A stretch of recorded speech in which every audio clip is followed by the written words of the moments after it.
Muito obrigado, Sr. Presidente. Senhores deputados, queria começar, logicamente, por cumprimentar o Sr. Secretário de Estado e lamentar que e não é culpa do Sr. Secretário de Estado, uma vez que está em funções há pouco tempo, mas só passados 4 meses da aprovação do requerimento é que foi possível um membro do Governo vir aqui, e este requerimento em concreto era sobre as questões das dívidas às organizações de produtores e aos agrupamentos de defesa sanitária, e que foi aprovado em dezembro passado, por isso 4 meses para o Governo poder vir prestar declarações sobre esta matéria complexa.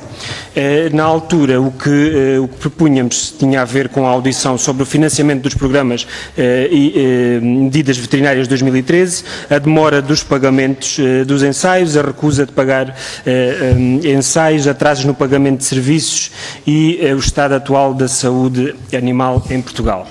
Esta é uma situação, e este atraso de dívidas às OPPs, soubemos entretanto que o ano de 2011, que na altura em que fizemos o requerimento já tinha sido totalmente pago, estando em dívida o ano de 2012. Pelo menos na última visita da Sra. Ministra, talvez em plenário, era o que acontecia, com uma dívida que rondará os 12 milhões de euros, mas o Sr. Secretário de Estado depois terá a simpatia de nos falar nos valores em concreto. É uma situação difícil, que conhece pelo menos a falência de uma organização e várias outras em muitas dificuldades, casos como uma organização na Serra da Estrela em que são mais de 100 mil euros que o Estado tem em dívida. São estas dívidas às organizações, e pela dificuldade que têm, que isto pode provocar naquilo que é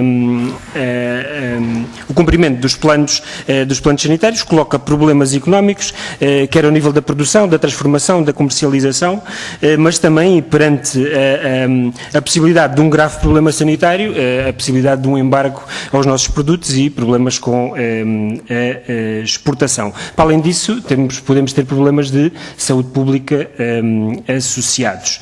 Por isso, e já tinha perguntado relativamente, era importante percebermos qual era a dívida em concreto e gostava também de saber quantas são as OPPs ou agrupamentos de defesa sanitária que têm sido acompanhados, e como é que estão os planos sanitários.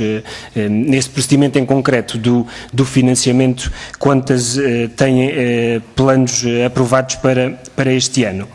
Relativamente aos pagamentos e ao valor em dívida, o que é que está definido em termos de faseamento, uma vez que o Sr. Secretário de Estado, julgo que foi a 9 de março, terá dito que estavam a preparar alguns pagamentos, o que é que está previsto em termos de faseamento e quando é que se iniciam esses pagamentos? Outra questão que gostávamos de saber tem a ver com a taxa que foi criada e aplicada à grande distribuição. A última vez que a Sra. Ministra falou nisso, que esteve aqui em audição, falou-nos à volta de 1 milhão de euros que tinha entrado num processo também de alguma dificuldade da cobrança, em que algumas estruturas assumiam que não pagavam a taxa. O que perguntávamos era, não sabemos se este valor aumentou ou não, mas este 1 milhão de euros já daria para pagar alguma parte daquilo que é o valor em dívida, e se ele vai ou não, porque é que ainda não foi usado para pagar esse valor em dívida. Entendemos que, e nesta fase, tendo em conta o problema que existe, era importante também, eu julgo que aquilo que foram também as declarações do Sr. Secretário de Estado também apontam nesse sentido alguma intenção do Governo de revisão deste modelo, e nomeadamente do modelo de financiamento. Era isso que perguntava em concreto. As declarações deixavam antever esta possibilidade. Se confirma que está em cima da mesa uma revisão do modelo, porque e as palavras do Sr. Secretário de Estado teriam sido mais ou menos que as organizações não podem têm que encarar de um modo diferente o modelo do que há 20 anos atrás.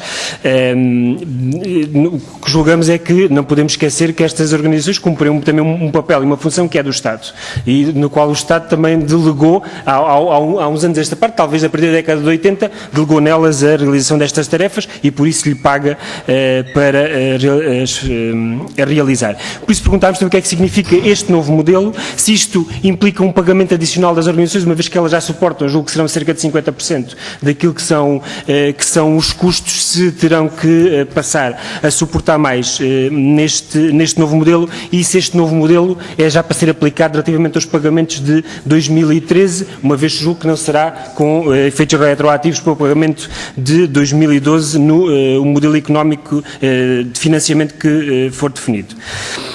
Outra questão relativamente ao modelo de financiamento, que eu julgo que é importante neste momento, é as questões da revisão da PAC. As questões de sanidade animal beneficiaram sempre de programas específicos da União Europeia, tendo em conta que está a ser revisto, que está em curso uma reforma da PAC. O que perguntava era se o governo português introduziu esta matéria nas negociações, de forma a garantir que possam ser aliviados quer os produtores, quer os consumidores, no modelo em que eventualmente possam vir a ser obrigados a suportar mais do que aquilo que são os custos através do recurso a estes fundos comunitários, e por isso era saber se estas questões, em termos de fundos comunitários, estão ou não equacionadas. No âmbito da minha intervenção inicial, e uma vez que tenho tempo, aproveitava para introduzir outra matéria que temos tratado e que temos estado a fazer audições, e a presença do Sr. Secretário de Estado aqui obriga a uma abordagem que tem a ver com o problema da fraude económica. Aquilo que foi denominado uma fraude económica de venda de cavalo por vaca, que nós, na altura, pusemos a questão e levantámos o problema da segurança alimentar, porque por trás da fraude económica o que viemos a descobrir é que, nos procedimentos, nomeadamente, e já ouvimos a ASAI, ouvimos a DECO, ouvimos o INIAV e a DGAV, e o que viemos a perceber de alguma destas estruturas é que começaram a ser detectados produtos que não se sabia existirem, que se desconheciam, até que se fazia análises para a sua detecção, e por isso, por trás desta fraude económica, pode na altura, para nós era claro, aliás, e até a detecção de produtos proibidos, como a fenilbutazona, que veio a ser detectada, denuncia isto.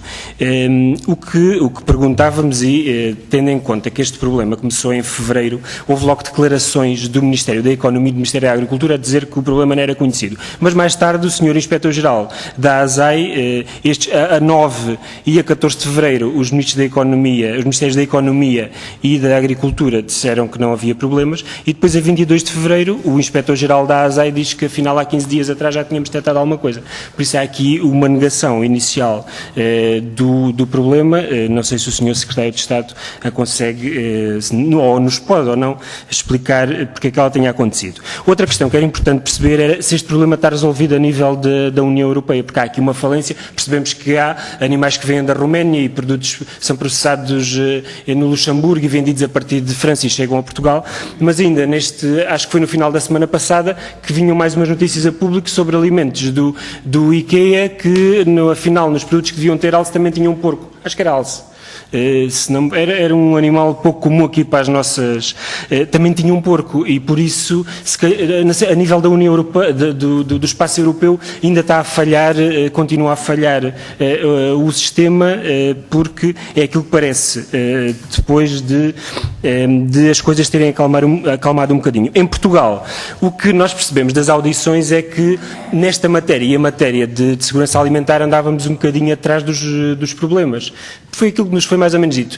Vem o problema das vacas loucas e nós reagimos. E depois vem o da febre não sei quantas e nós reagimos. E agora vem este da detecção e nós reagimos porque, e aquilo que nos era dito é porque é economicamente, financeiramente inviável fazer as análises todas que é possível fazer, porque tornaria os produtos de tal modo caros que era impraticável o negócio. E por isso é que os laboratórios da ASAI nos vieram dizer que se estavam a adequar para detectar determinados produtos que até aqui não faziam. Ou, por exemplo, nos micro-organismos só faziam a pesquisa de salmonelas.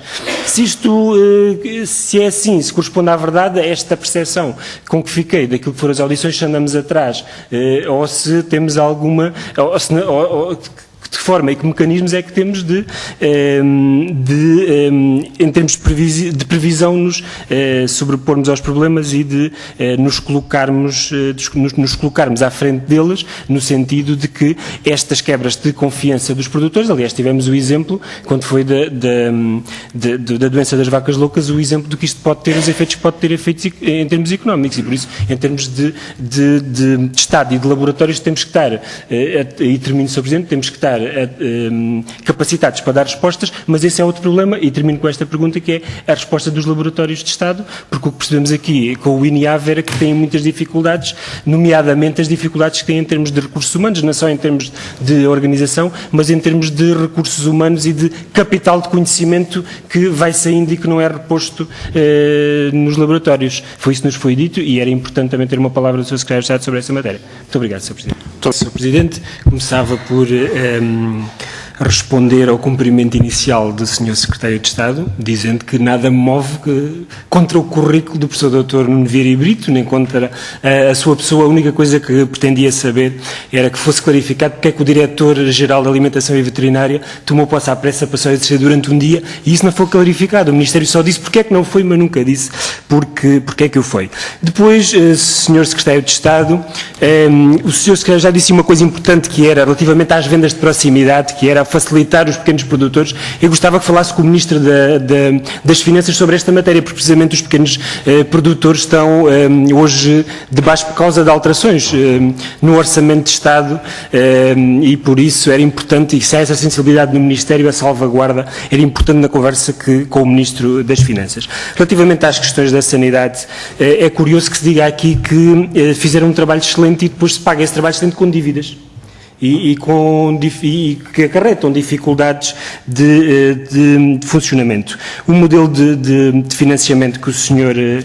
Secretário de Estado referiu, mas que não aprofundou, e era importante que aprofundasse, que percebêssemos como é que ia ser feito o financiamento, é que este modelo de financiamento surge depois da falência da taxa e depois das grandes distribuição ter assumido que não pagava a taxa, e porque na altura em que se criou a taxa não se falou no novo modelo de financiamento. Por isso, há aqui a quem foi imputado uma taxa, não a quiseram pagar, recusaram pagar, e agora fazemos um novo modelo e já percebemos, parece que serão os produtores e os consumidores, não sei, mas o Sr. Secretário ainda não teve a oportunidade de falar nisso.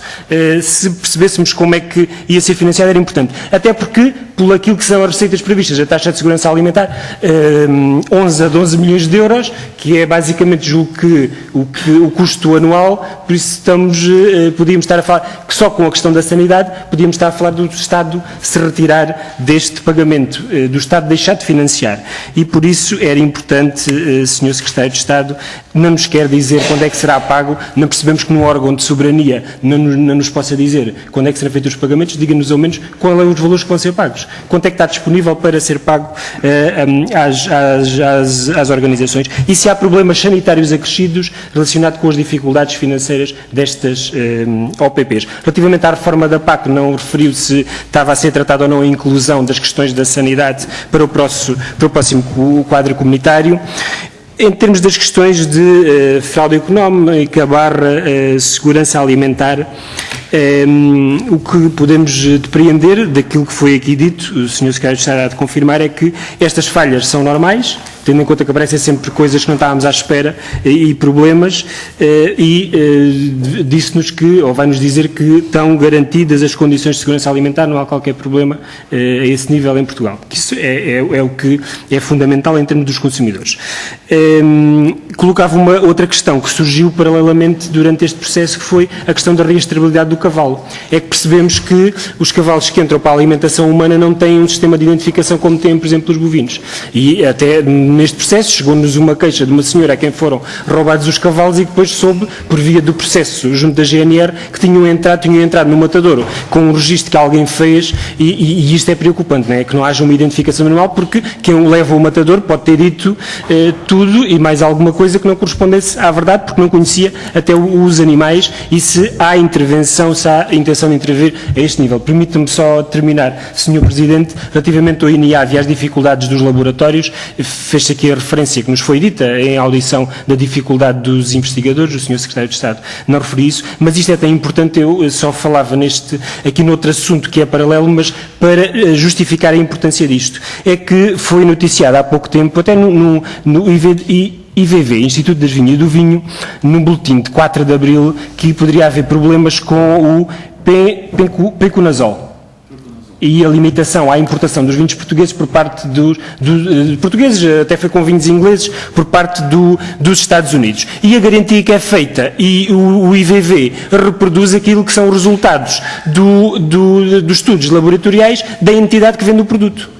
Ou seja, não há laboratórios de Estado para fazer o contraditório e aquilo que é o trabalho que devia ser feito pelos laboratórios de Estado é feito por a entidade que vende o produto, é quem garante que o produto tem condições. E isto é um exemplo, é um bom exemplo da importância que têm os laboratórios de Estado e o seu funcionamento para não ficarmos na mão, afinal, de quem quer vender o produto, que logicamente diz que ele é muito bom e que não tem problemas.